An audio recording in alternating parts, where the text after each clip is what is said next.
Slab మీద నీళ్లు ఆగటం అంటే పాండింగ్ అవటం. అంటే పాండింగ్ అవటానికి రీజన్ ఏంటి అనే దాన్ని ఎవ్వరు ఎనలైజ్ చేయకుండా ఆ పాత ఉన్న ఎగ్జిస్టింగ్ ఫ్లోరింగ్ ని తీసేసి రీలేయింగ్ వేస్తున్నారు.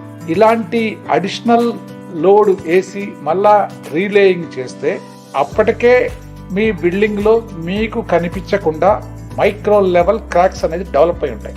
మీకు అడిషనల్ లోడ్ పట్టడం వల్ల ఈ మైక్రో లెవెల్ క్రాక్స్ కాస్త ఎంఎంఎల్లోకి వెళ్ళిపోతాయి. బెండ్ అయిన దాన్ని కొంచెం బెండ్ అవుతుంది.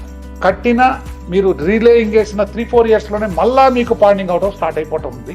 ఆ పాండింగ్ పర్సంటేజ్ ఎంత, ఆ కాంక్రీట్ లో ఉన్న ఫెయిల్యూర్స్ అన్నిటిని కూడా అంటే ఇందాక చెప్పినట్టు మైక్రో లెవెల్ క్రాక్స్ ని కూడా ఎనలైజ్ చేసుకొని అడిషనల్ లోడ్ వేసినప్పుడు ఆ స్లాబ్ బేర్ చేస్తుందా లేదా అనేది గమనించాలి. అది కానీ లోడ్ తీసుకోలేకపోతే దానిని మళ్ళా స్లాబ్ ని కింద అడిషనల్ స్ట్రెంథింగ్ సిస్టమ్ ద్వారా చేసి అప్పుడు పైన మళ్ళా అడిషనల్ లోడ్ వేసి అప్పుడు మళ్ళా పర్ఫెక్ట్ ట్రీట్మెంట్ చేసుకుని స్లో ప్రపోర్షన్ తీసుకుంటే మీకు లాంగ్ రన్ లో ఈ ప్రాబ్లం అనేది ఉండదు.